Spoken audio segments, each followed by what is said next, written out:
Hello everyone, welcome to FD Plus Academy for Civil Services. So in this video we are going to discuss the weekly current affairs from your September 1st to September 7th. So let's begin with the first topic. So our first topic is the GST Council and its 56th meeting. So you must know that recently the GST rates they were slashed for a number of items. So let's discuss that. So first of all, so what is the news? So recently in its 56th meeting, so the GST in its 56th meeting, it cleared the next generation reforms under which now the slabs they have been reduced to 2. ठीक है, तो दो तरीके के slabs रखे हैं. One is the 5% and other is the 18%.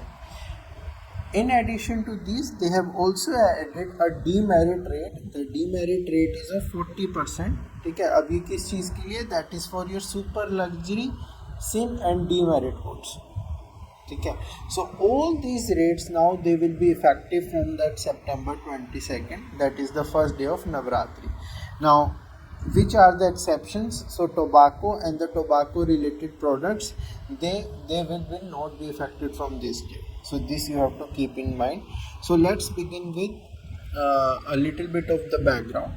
So this GST regime it began in the year 2016 when the parliament, both the houses of the parliament, they passed the constitutional 122nd amendment bill.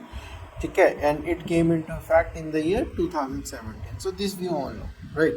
So क्यों किया था? The purpose was to simplify the existing tax structure in India. ठीक है, तो centre का अपने taxes होते थे, स्टेट्स के अपने टैक्सेस होते थे, तो to make this uniform so they introduced this GST. Now since it is a constitutional amendment, ठीक है, तो under this article 279A, ठीक है, of the amended constitution, it provided that a GST council, तो GST council constitute करेगा president within the 60 days of the commencement of the article 279A. और अब इस 279 के अकॉर्डिंग GST काउंसिल में होगा कौन कौन? There would be Union Finance Minister who will chair this council. In addition to this, there would be Minister of State who will be in charge of the revenue. ठीक है, अगर आपका finance का है या टैक्सेशन का कोई minister of state है तो वो भी होंगे. So these will be nominated by each state. ठीक है, now the decisions in this council they will be taken by a vote where 3/4 of the majority of the votes need to be cast and the center will have 1/3 of the vote cast. ठीक है, and the states they will have 2/3. So this is the voting scenario, right? Now according to this article 279A only, so the GST council, so they will recommend the date on which various these taxes etc they will come into picture. For example, your petroleum good or high speed diesel, this ATF, तो ये सब आपका GST council ही decide करेगा. ठीक है, now let's talk about the recent amendments, the recently what was decided in this meeting. So for example, आपके जो daily essential products हैं, तो the GST on these were around 12%. For example, in case of butter, ghee, cheese, तो उसको अब reduce कर दिया 5%. Similarly, आपका shampoo, hair oil, toothbrush, all these were under 18% category. This has been reduced to 5%. Now if I talk about insurance, so individual health and life insurance that has been reduced to 0. Initially it was 18%. ठीक है, spectacles again 12 to 5%. Education, for example your notebooks, your globes, maps, charts, they have again been reduced to 0. ठीक है, in agriculture, तो tractors like they will attract now 5%. Initially there was 12%. Similarly, automobiles they have been reduced to 18%. A number of them were around 28%, and the same was with electronic appliances. तो उन सबको हमने reduce करके 18% कर दिया. right? So you can see that most of these goods they cater to our daily needs, ठीक है, जो एक कॉमन मैन की नीड्स होती है तो उन्हीं को केटर कर रहे हैं जो गुड्स हैं जिनको रिड्यूस किया गया। And the goods which are considered harmful to health और the harmful to the society which we call as the sin goods, which includes your tobacco, alcohol, gambling, ठीक है, जिस फूड प्रोडक्ट्स में high sugar content है, fat content है, ठीक है, such goods and services they will attract more tax. तो सबको रीज़न समझ आता है कि we have to dissuade people from using that, right. तो for example casino earlier 28% slab में था, now it will attract again since it is a demerit, so 40%। आपका पान मसाला हुआ, cigarettes हुए, they all will attract 40% GST. Now your beverages, these with added sugar, ठीक है, aircraft for personal use, so all under the 40% GST category. Apart from this, there was also this discussion on the compensation cess, ठीक है, compensation cess, it was introduced in your GST compensation to the states act of 2017, ठीक है। तो जो भी states अपना revenue loss कर रहे हैं because of the implementation of this GST, so for the initial 5 years जो भी उनको लॉस होगा दे will be provided remedy for that एक तरीके से, and it was extended till the March 2026 in the during the Covid era, ठीक है। तो कोविड ईयर्स में द लोन्स लिए स्टेट ने तो वो एक्स्ट्रा हो गया, तो उस वजह से they have extended it now, ठीक है। तो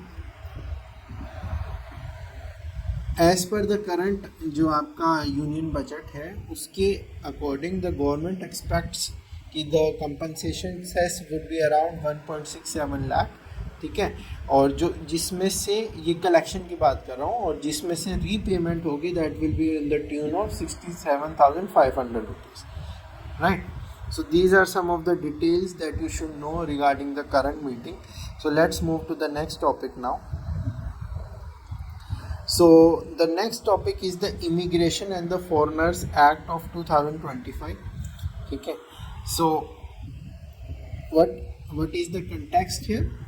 So initially in the last few days the government has now notified the rules and orders under this act, ठीक है।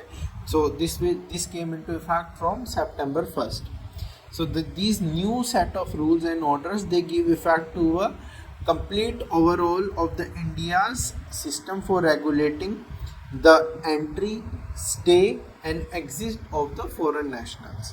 तो जो भी आपके फॉरेन नेशनल्स हैं जो इंडिया में आके रुकते हैं, स्टे करते हैं या एग्जिट करते हैं, तो उन सब का रेगुलेशन इस रूल्स और ऑर्डर्स के अकॉर्डिंग होगा।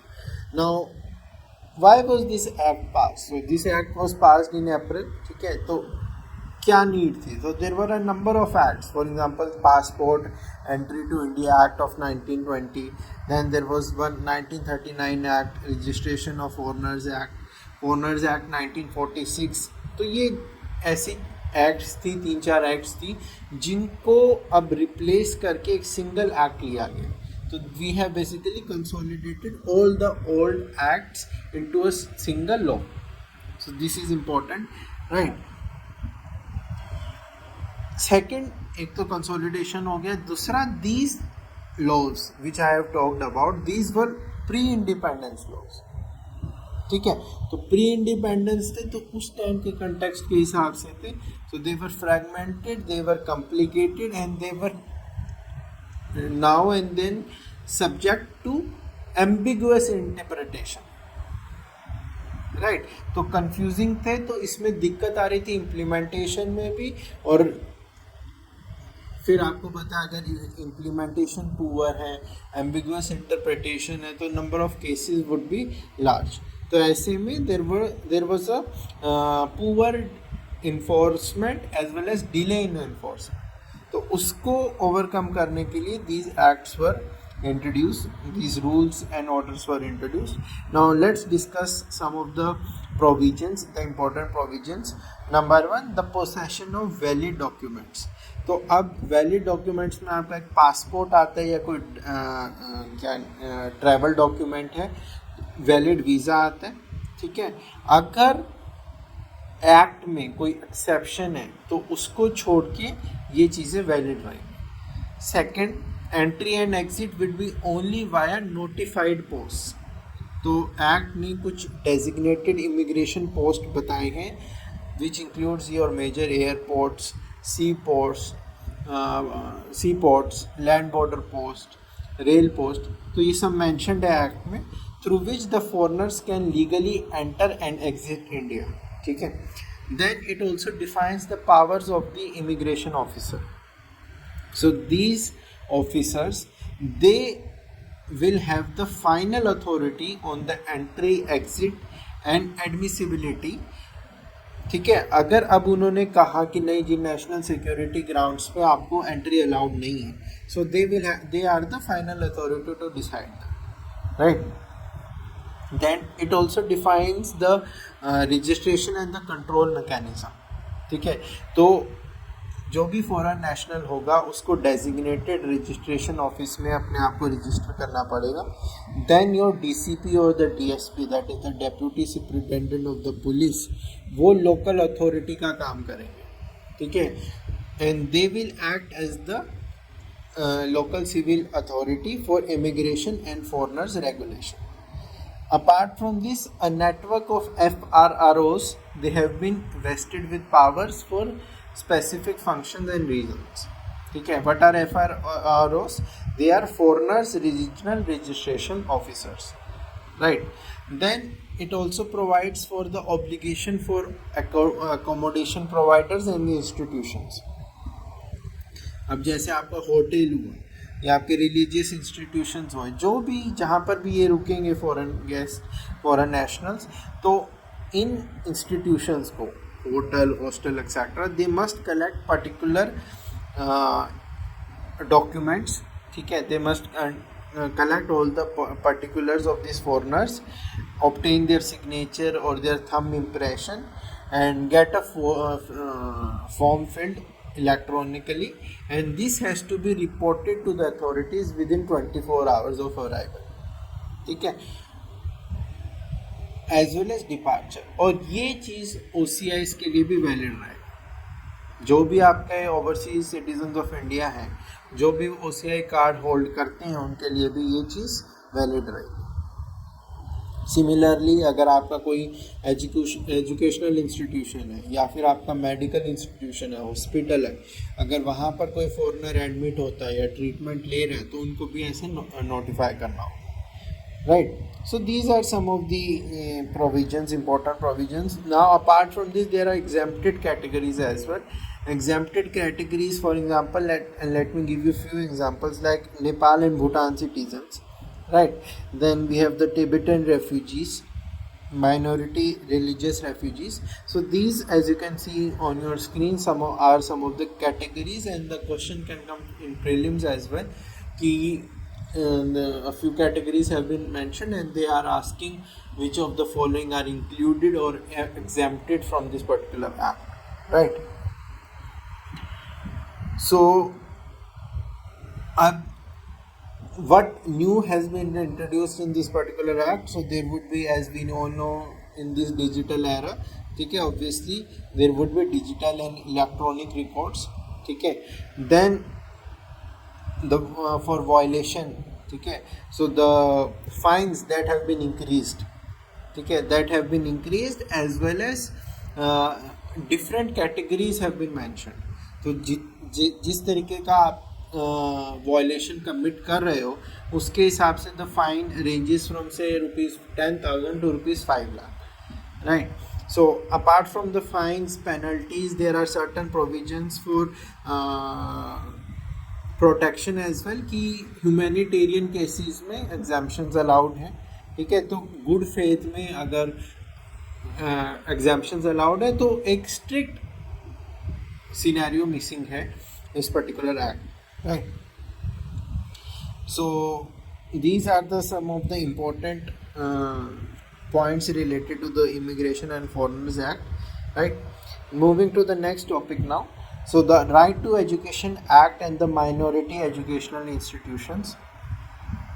So why this was in the news? Because the Supreme Court has recently cast doubt on a judgment that was passed by the Constitution Bench in 2014, which exempted the minority educational institutions from the provisions of RTA. So as we all know what is the RTA Act. So RTA Act is the Right of Children to Free and Compulsory Education Act of 2009. ठीक है, तो अभी एक to bench जज ने जो supreme court के जजेस थे, तो they were discussing regarding the this TET test, जो आपका टीचर एलिजिबिलिटी टेस्ट होता है. So they were discussing whether this TET is it mandatory for the minority schools. ठीक है, तो एक आपका 2014 में केस था, Pramati educational and cultural trust versus the Union of India. तो उस वाले केस में सुप्रीम कोर्ट ने ये चीज़ को एलिजिबिलिटी को बाहर रखा था, राइट. तो अब जो ये बेंच है इसने ये बोला है कि वी शुड हैव अ री look at this particular decision. ठीक है, so now let's discuss the Pramati ruling first. So as we all know, the constitution benches, they are of 5 judges. तो जो 5 judges थे, they were deciding the validity of the 86th Amendment Act of 2002, ठीक है, which introduced your Article 21A, and the 93rd Constitutional Amendment Act, which introduced the Article 15 Provision 5, right. तो Article 21A क्या बोलता है? तो education is a fundamental right. And Article 15(5) क्या बोलता है? It allows the state to make certain provisions, special provisions for your backward classes, the BCs, SCA, STs in educational institutions, including your private educational institutions. और ये जो private educational institutions हैं, they can be aided by the state, they can be unaided by the state. ठीक है, तो ये चीज़ प्रामती ruling में जब ये केस चल रहा था तब डिस्कस हुई थी, and the bench then upheld the validity of both the amendments. ठीक है, बट उन्होंने साथ में ये बोला था RTE is unconstitutional in so far it applies to minority schools whether they are aided और अनएडेड कवर्ड अंडर आर्टिकल 31. ठीक है, अब आर्टिकल 30 सब पार्ट 1 क्या बोलता है? That is a fundamental right to establish and administer education institutions of own choice, right. ये था, ये प्रामती रूलिंग थी. अब आरटीए एक्ट क्या बोलती है? आरटीए एक्ट बोलती है it guarantees free elementary education for children of age 6 to 14 years. तो अब जो गवर्नमेंट स्कूल्स होते हैं, they are required to provide free education to all enrolled children. Aided schools, they must provide free seats proportionate to the aid they receive. ठीक है, and the private unaided schools, they are required to reserve 25% of the entry level seats for children from disadvantaged groups. ठीक है, and the act also sets minimum standards, जैसे कि आपका प्यूपिल to teacher ratio कितना रहेगा, trend teachers के ऊपर, infrastructure के ऊपर, लाइब्रेरीज के ऊपर. तो ये सब चीज़ें एक्ट मेंशन करती है, राइट. तो अब जो आपका ये जो डबल बेंच है, 2 जज बेंच है, अब ये क्या बोलते हैं? They cited a study by the आपका जो national commission for the protection of children rights है. They say that this NCPCR, it found that only 8.76% of the students in minority schools, they are from the disadvantaged group, and the 62.5% they belong to non-minority. ठीक है, तो this implies that many institutions which are labeled as minority, they are not serving the community. आपने खोल तो minority के नाम से रखा है, जबकि 62.5% तो नॉन माइनॉरिटी कम्युनिटी की. So basically they are enjoying this exemption. ठीक है, तो जो ये परामती जजमेंट ने बोला था कि RTA लागू नहीं होता, RTA लागू नहीं होता है, उस वजह से so these people, these children from these categories, they are suffering. ठीक है, तो इसके ऊपर सुप्रीम कोर्ट ने अब रिकंसिडरेशन करने को बोला है, right. So we need to keep a tab on this now. So this is under this topic, so you should know, just to give you a recap, the important constitutional articles starting with 21, 30, article 15. तो ये आपकी important constitutional framework हो गया. Then the provisions of RTA Act, then the Paramati case ruling, the current ruling of the 2 judges bench. So this much you should know. So we all know that Punjab is suffering from floods, right? It is reeling under one of the worst floods in recent times. So here it is important to know what are the different reasons for this. ठीक है, तो the question is just not valid for Punjab also. We have seen that in Himachal Pradesh floods are occurring, Uttarakhand, then Jammu Kashmir. तो ये बार बार हो रहा है. तो we discussed in the past videos related to your Uttarakhand and Himachal Pradesh. So in this particular video we are discussing regarding the current, that is their Punjab related. So first of all, let's start with the natural causes. So under the natural causes we have the rivers. ठीक है, so first of all, under the rivers you must see that Punjab, it is drained perennially by 3 rivers, Ravi, Beas and Satluj. ठीक है, तो ये तो आपकी perennial rivers हो गए. Apart from this we also have seasonal rivers like Ghaggar हुआ, Keos हुआ. तो these are the seasonal rivers. तो जितनी ज़्यादा बारिश होगी उतने ज़्यादा फ्लड के चांसेस इंक्रीज होंगे. Second we have fertile flood plains. ठीक है, तो अब आपको पता है कि Punjab, this particular region, it has alluvium deposits. ठीक है, तो दिस मेक्स इट fertile in nature. So we know that Punjab is India's food bowl. Almost 1/5 of India's wheat production and 1/10 of the rice production is coming from Punjab, right? So fertile flood plains. Then as I mentioned, monsoon rain. तो heavy rainfall होगा, upstream rainfall होगा. तो obviously अगर Himachal Pradesh is a upstream area to Punjab, ठीक है, Jammu and Kashmir upstream area, तो वहाँ पर हैवी रेन होंगी, रिवर्स स्वेल होंगी, तो बियॉन्ड देयर कैरिंग कैपेसिटी जाएंगी. तो ऑब्वियसली जो लो लाइंग रीजन्स है they will get flooded. Apart from this, in the past also similar kind of floods have been seen in almost every decade. Once a while these kind of floods are occurring. So these are some of the natural factors. तो अगर मैं बात करूँ the scale of the damage, तो all the 23 districts they have been declared flood hit.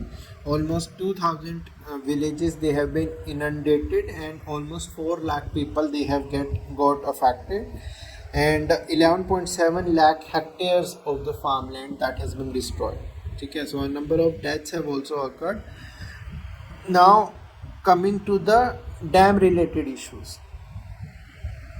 ठीक है, so the one is your Bhagra Dam, that is on the Satluj. Then is the Pong Dam, that is on Beas.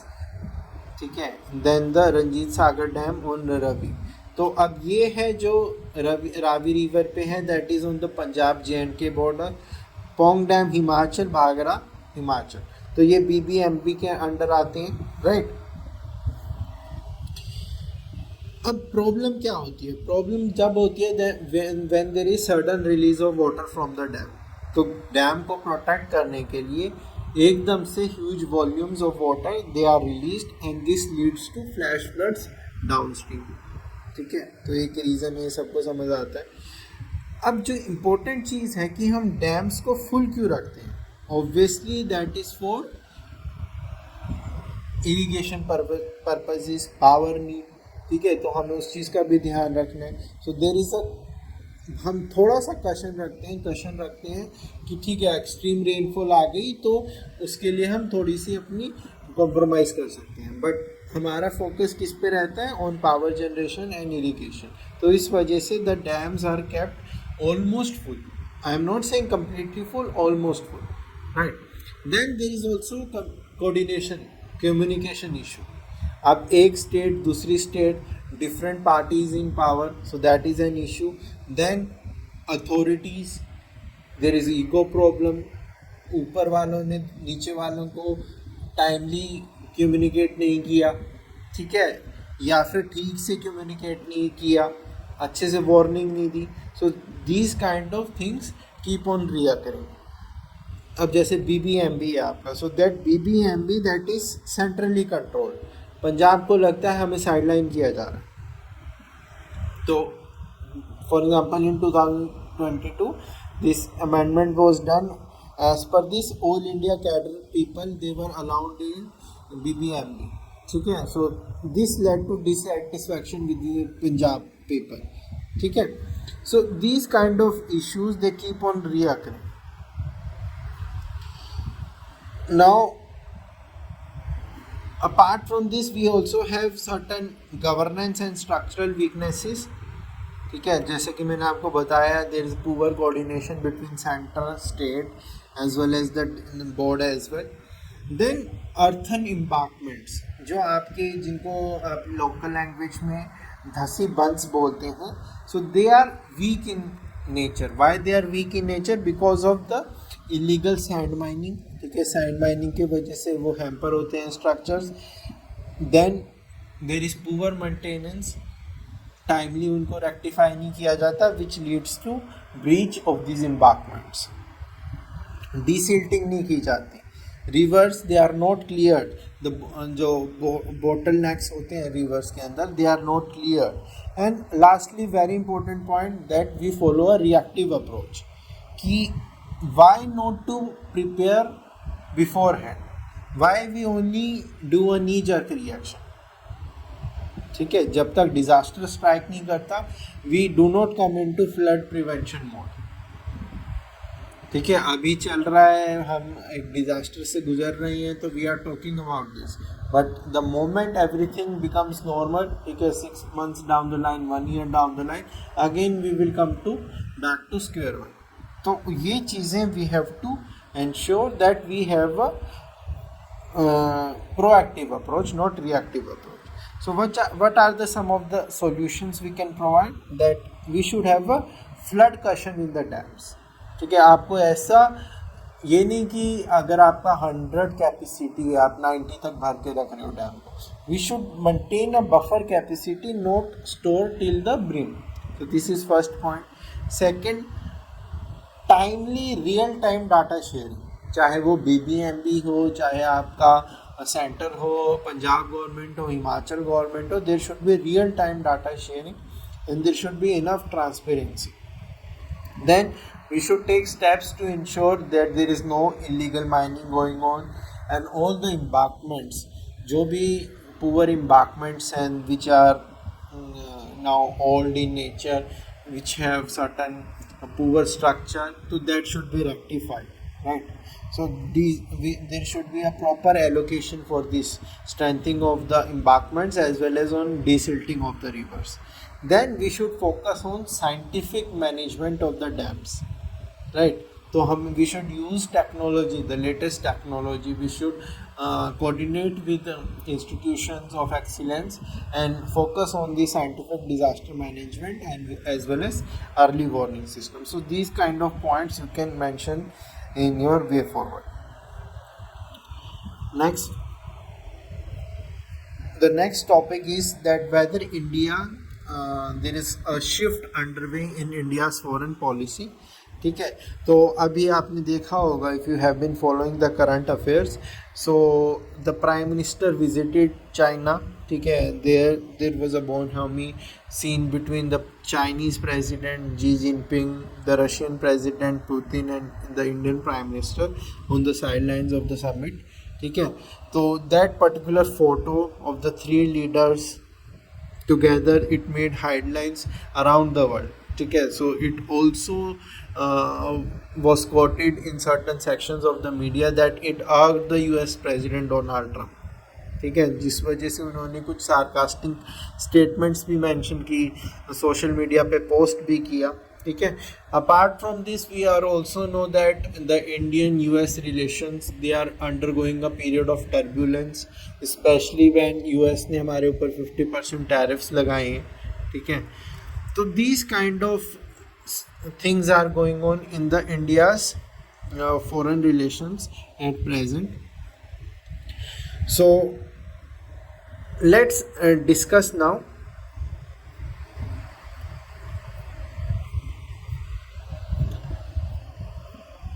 so I have told you the context. Now what are the key outcomes of this summit? First let's discuss that. So China, it pushed for a global governance initiative.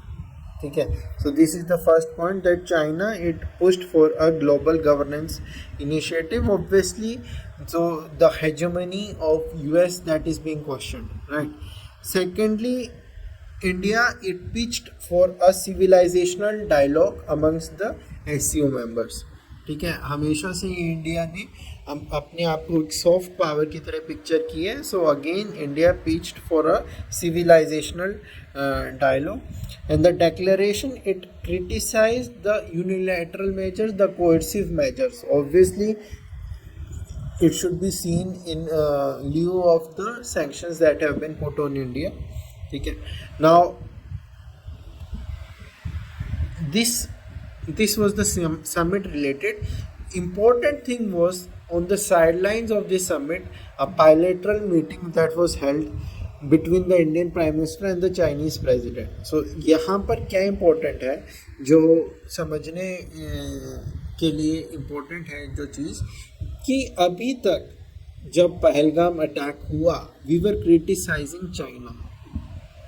ठीक है, तो इसको आप international relations, foreign relations के point of view से समझिए कि till April when there was the terror attack we were criticising China. उससे पहले ग्वालन हुआ.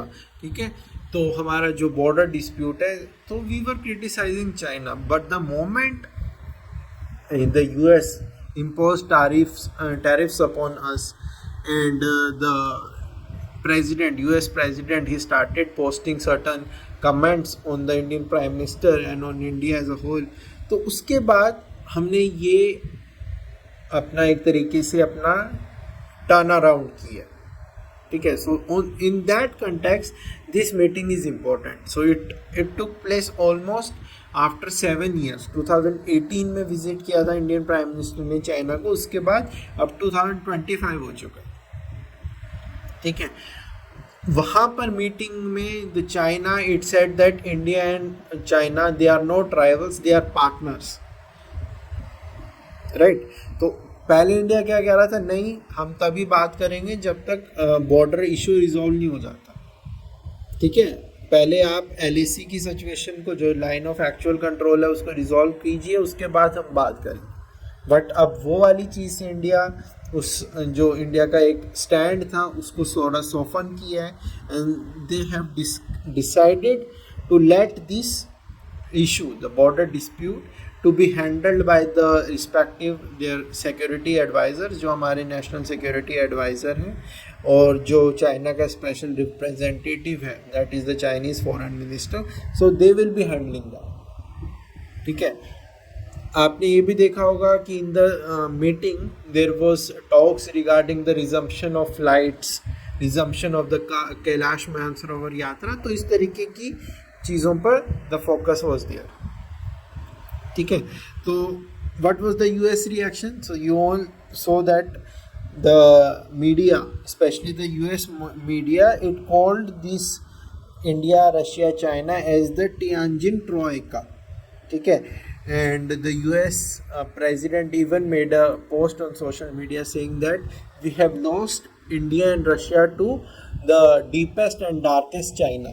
ठीक है, but उसके एक दिन बाद he again tweeted that India and Russia and this India and US, they have very good relations. that I share a very good personal relation with the Indian Prime Minister, and this is just one of those moments in relations. तो इस तरीके की जो ये tension है, the current turbulence, this keep on coming in different relations. तो ये आता जाता रहता है. तो इस तरीके की अभी जो currently situation है वो ये है. बट अब बहुत ज़्यादा फॉरेन पॉलिसी जो एक्सपर्ट्स हैं उन्होंने ये कमेंट किया है that India's policy, the foreign policy, it has shifted from the west to the east. ठीक है, अब कुछ कह रहे हैं कि again it has shifted back to the west. ठीक है, बट ऐसे ये इस तरीके के कमेंट्स बोलना just on the basis of few से वीक्स, तो that would be wrong. So we can say that India's जो इंडिया की फॉरेन पॉलिसी है that is decades old foreign policy, and what is that? That is of strategic autonomy and balance. ठीक है, तो वो India maintain कर रहा है. वो इस चीज़ से बहुत अच्छे से पता लग रहा है कि India is maintaining it's policy of strategic autonomy and balance. जो ये विजिट थी चाइना विजिट थी इंडियन प्राइम मिनिस्टर की, so that was expected. Though we cannot say that it was a knee-jerk reaction to the turbulence, the current turbulence with US, right? आपने 2024 में भी देखा होगा on the sidelines of the BRICS summit, there was a meeting between the Chinese president and Prime Minister Modi, and it went really well. हाँ, तो पिछले 2 साल से yes, agreed that the India-China relations, they were undergoing harsh times. But अब again after the 2024 meeting, जो मैं BRICS meeting की बात कर रहा हूँ, so the relations were improving. So that was expected that Indian Prime Minister will visit China. हाँ, वो थोड़ा मीडिया में क्यों उछला? Because of the current scenario, right? और अगर हम अब यूएस वाले रिलेशंस की बात करें तो obviously they have been hit and it will take time for the relations to become normal. ठीक है, तो उसमें अभी टाइम लगेगा बिकॉज यूएस की तरफ से बहुत हार्श कमेंट्स किए गए हैं. तो ऑब्वियसली द इंडियन गवर्नमेंट तो एकदम से तो चीज़ें नॉर्मल नहीं होंगी, right? So let's keep a watch on this whether the Indian prime minister now visits US for the UN summit और नॉट. फिर वहाँ से क्वाड समिट के लिए यूएस प्रेसिडेंट इंडिया आते हैं या नहीं. So we need to keep a tab on this developments. Next, so the prime minister is expected to visit the Manipur. So before that the ministry of home affairs has announce made certain important announcements. ठीक है, तो यहाँ पर 2 significant announcement हुई हैं. That is the number 1, the suspension of operations agreement with the militant groups under the umbrella of KNO, which is a Kuki national organization, and the United People's Front organization. So that has been renewed with the renegotiated terms. Secondly, the civil society organization Kukizo Council, so they have decided to open National Highway 02 for the free movement of commuters and essential groups. ठीक है, so these were the 2 important announcements. So अब ये सबको पता होगा. so Manipur में जो conflict चल रहा है पिछले 2-2.5 साल से, right? Now let's discuss a little bit of this SOO, which is the agreement. So ये agreement है, it is basically a 3-party agreement deal. ठीक है, एक ceasefire deal है to initiate political dialogue, and it was signed in 2008. ठीक है, so the agreement was between center, the Manipur government, that is the state government, and the KNO and UPF, जो आपके umbrella groups हैं, which comprises of the Kuki Zoni insurgent groups, right? So this deal was renewed periodically. फिर जो आपकी बीरेन सिंह की government थी मणिपुर में, तो उन्होंने क्या किया? They unilaterally pulled out of this agreement with these 2 groups in 2023. उन्होंने क्या बोला कि जो ये ऑर्गेनाइजेशंस हैं ZRA in the Zomi Revolutionary Army and the Kuki National Army, they are influencing agitation in Manipur. ठीक है, तो जब ये कॉन्फ्लिक्ट शुरू हुआ, so this agreement they it lapsed. ठीक है, तो अब ये जो रिवाइज्ड एसओ एग्रीमेंट है, so it will facilitate the consolidation of the smaller camps into bigger ones. ठीक है, the number of camps that they will reduce. Also जो आपका remuneration मिलता था different cadre groups को, that has been renegotiated, तो उसको भी, उसके ऊपर भी provisions है. So the different provisions are there, right? Now second one, that is the free movement on NH02. ठीक है, जो आपका नेशनल हाईवे 02 है. So because of the conflict there has been a divide. So you can say in terms of geography, you can say in terms of demography. So because of that movement between different districts that has become difficult. So as a result, these people from these groups, Kuki groups, Zog communities, they cannot move freely.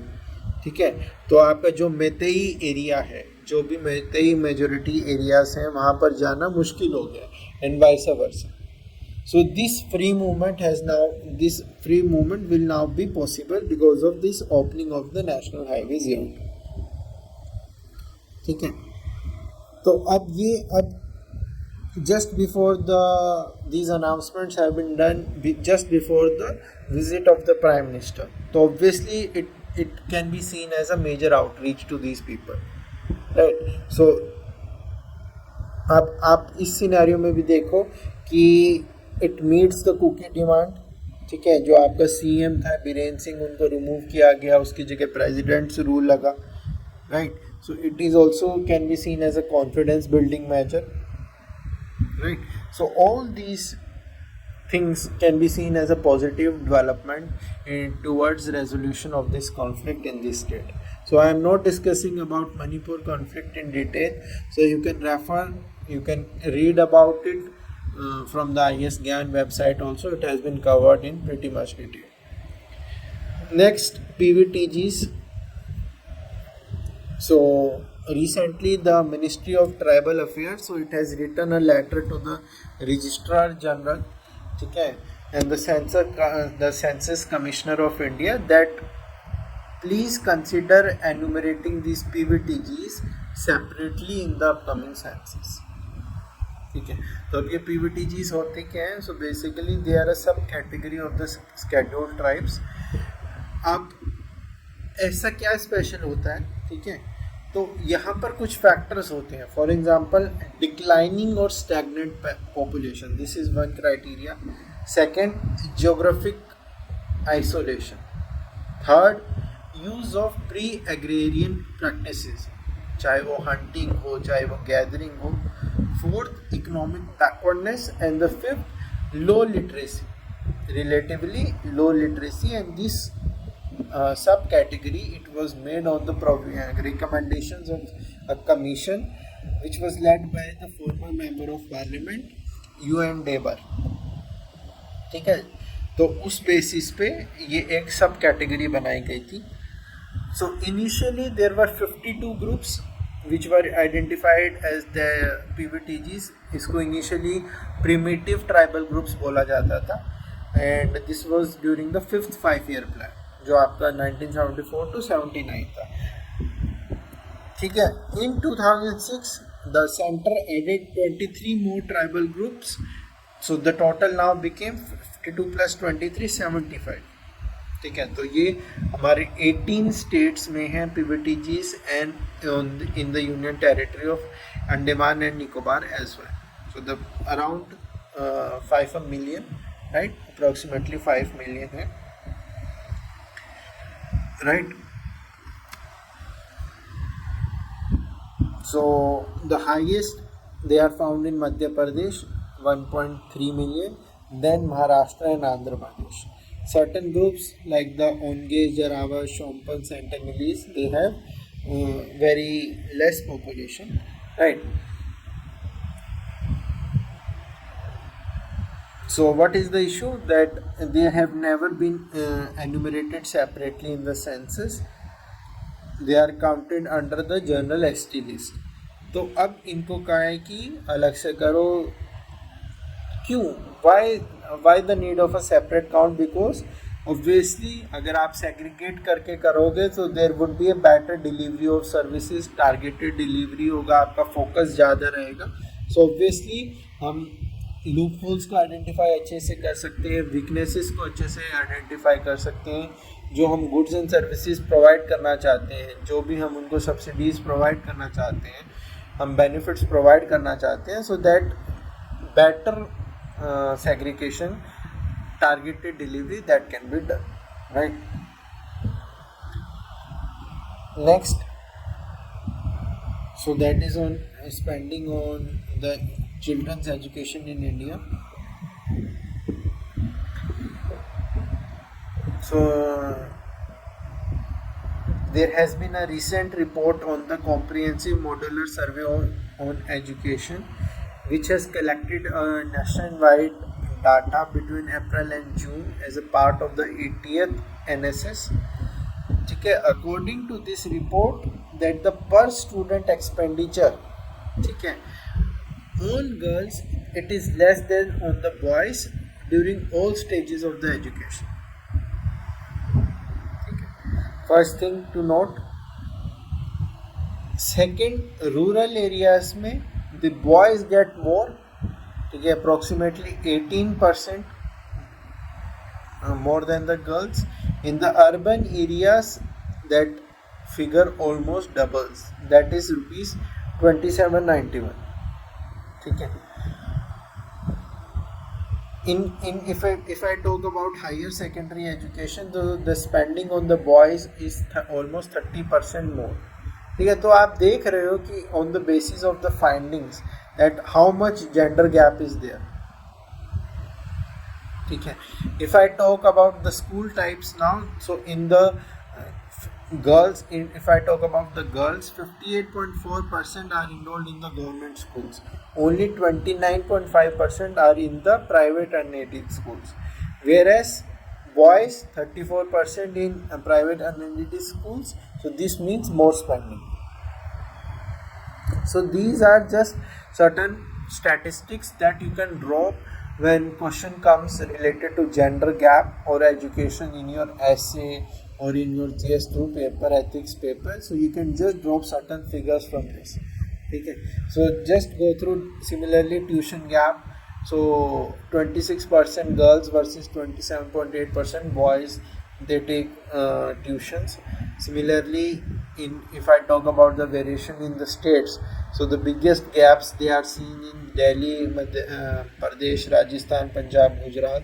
Okay, so these are the figures. You can just go through this slide, note down the statistics and just drop them in the answer.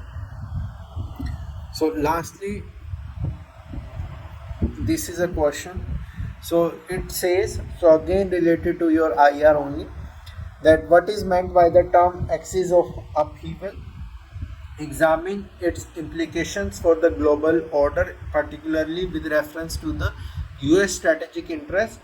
In this context, critically analyze India's position and challenges in navigating the emerging geopolitical alignment. Now, first of all, let's break down this question. ठीक है, तो देखो हर question का अपना जो standard format है, that is intro, body and conclusion. तो यहाँ पर जो हमारी इंट्रोडक्शन होगी, इंट्रोडक्शन में we will be covering the first sub part, that is what is meant by axis of upheaval. वो हमने वहाँ कवर कर लिया. अब आते हैं बॉडी के ऊपर. बॉडी में हम कवर करेंगे इम्प्लीकेशंस फॉर ग्लोबल ऑर्डर, ये पूछा हुआ है, एज वेल एज यूएस. तो दो चीज़ें पूछी हुई हैं सेकंड पार्ट में, implications for global order as well as US. तो ये हम एक सिंगल कैटेगरी में कवर करेंगे बॉडी में ही. अब ये डिस्कस करने के बाद we will be analysing India's position. India's position क्या, उसमें प्रो है, इंडिया को क्या बेनिफिट है, क्या चैलेंज है, that you will be covering. And finally that then you will be giving the conclusion. So let's discuss the points. So first of all, what is this term? So this term, it was coined in the year 2024, April 2024. Okay, so basically it refers to a loose grouping of dissatisfied powers. कौन सी हैं ये dissatisfied powers? We have your China, Russia, Iran, North Korea, जिसको हम acronym Crick भी बोल सकते हैं, CRINK. So C is China, R is Russia, I is Iran, and NK is North Korea. So basically these dissatisfied powers, they are seeking to challenge the US-led rule-based international order. ठीक है, so this is this axis of upheaval. Upheaval किसको upheaval कर रहे हैं? Axis मतलब ये powers. Upheaval of US-led international order. US क्या बोलता है? We will play by the book. ठीक है, तो उस चीज को they are challenging. So basically it is not a formal alliance. ये नहीं बोल रहे, अनाउंस नहीं कर रहे हैं कि हम यूएस को चैलेंज करेंगे, ये हम सारे इकट्ठे आके, नो, वो पता लग रहा है. ठीक है, so it is basically these countries, they have similar interests, that we need to weaken the dominance of US in international affairs, be it in terms of economy, be it in terms of security or technology. So this is your introduction. Now come for implications. So implications क्या है for global order and US? So basically first, it is a challenge. It is a challenge to the US hegemony. ठीक है, तो ये किस तरफ लेके जा रही है ये countries? They are pushing towards a multipolar world, where there will be not a unipolar world, multipolar world. So we are looking for alternative arrangements in terms of economic aspects, in terms of technological aspects, in terms of security aspects. This is a direct strategic challenge to US hegemony. First. Second, it is a erosion of US foreign policy tools. ठीक है, कैसे? US ने sanctions लगाई, US ने trade control mechanism लेके आया, अब उसको कैसे इनएफेक्टिव कर रहा है? कैसे? चाइना ईरान का ऑयल बाय कर रहा है, यूएस ने तो सैंक्शन लगाई हुई है कि कंट्रीज ईरान का ऑयल नहीं खरीदेंगी, चाइना खरीद रहा है. रशिया ईरान के साथ कोऑपरेट कर रहा है ड्रोन्स के मामले में. ठीक है, न्यूक्लियर, ये आपका North Korea, it is giving arms to Russia during this current Russia Ukraine war. ठीक है, so there is a military collaboration also occurring. So these things, they are eroding US foreign policy tools. Third implication क्या हो रहा है? The regional flashpoints, they are getting intensified. चाहे वो Ukraine war हो, चाहे वो ताइवान स्ट्रेट हो आपका जो वहाँ पर टेंशन है, चाहे वो मिडल ईस्ट इंस्टेबिलिटी हो. ठीक है, तो there are multiple risk on multiple fronts happening for US as well as NATO. ठीक है, also there is a shift occurring in the global norms. कैसे? जो भी आपकी वेस्टर्न सेंट्रिक इंस्टीट्यूशंस हैं, चाहे वो IMF है, वर्ल्ड बैंक है, नाटो है, so they are getting sideline. कौन आ रहा है आगे? SCO हुआ, ब्रिक्स हुआ, ब्रिक्स इज गेटिंग एक्सपेंडेड, आपने देखा होगा. ठीक है, so these are being presented as counterweights. So these are the implications for global order and US. Now if I talk about India's position, तो इंडियाज पोजीशन में हम पहले अपॉर्चुनिटीज देखते हैं. So India is a member of SCO, India is a member of BRICS. ठीक है, so all these are platforms for China, India, Russia, Iran. They can communicate, they can have a dialogue. India's strategic autonomy, ठीक है, तो it is in sync with the multipolar world. ठीक है, India gets access to discounted Russian oil, defense equipments. ठीक है, तो India can also play an important role, a swing role in this multipolar world. So these are some of the opportunities for India. What are the challenges? So we discussed that India's relation with US, they are getting affected. Now these relations are important for technology transfer, for defense like in Indo-Pacific Quad, okay. But at the same time, US tariffs, they are putting pressure on our economy, so that is complicating our relations. Second is the Chinese factor. If I talk about China, so on one hand we have the border disputes, we have the Galwan 2020, okay, then we have the strategic rivalry in respect to Indo-Pacific, ठीक है. दूसरी तरफ है हमारा SCO BRICS, where we need to cooperate with China. So this is the Chinese factor. Now if I talk about Russia, so we are dependent upon Russia because it is our key arms supplier, but at the same time this over dependence, it is risking that we will get alienated from the West, ठीक है. Similarly the Middle East में we need to keep a balance. India is engaging with Iran because of Chabahar port, energy, but we also need to have strong ties with Israel and US, other Gulf states. So that is complicating our balance. तो अब conclusion में क्या निकल के आ रहा है? So conclusion से ये पता लग रहा है the global order, it is getting fractured, ठीक है. So this is clear that the so-called dissatisfied states, they are pooling resources to challenge the US hegemony. ये clear चीज़ है. US के लिए clear indication मिल रहा है that its influence is getting diluted, its leadership is getting contested. But for India, it is providing opportunities, it is also providing challenges. तो अब India को क्या करना है? India success it will depend upon its strategic autonomy, it's calibrated partnerships, as well as its resilience in foreign policy. So these are some of the keywords that you can drop towards the end of the answer, right? So this is what I wanted to discuss in the this week's current affairs. So in the next video we will be taking the week 2 current affairs. Thank you.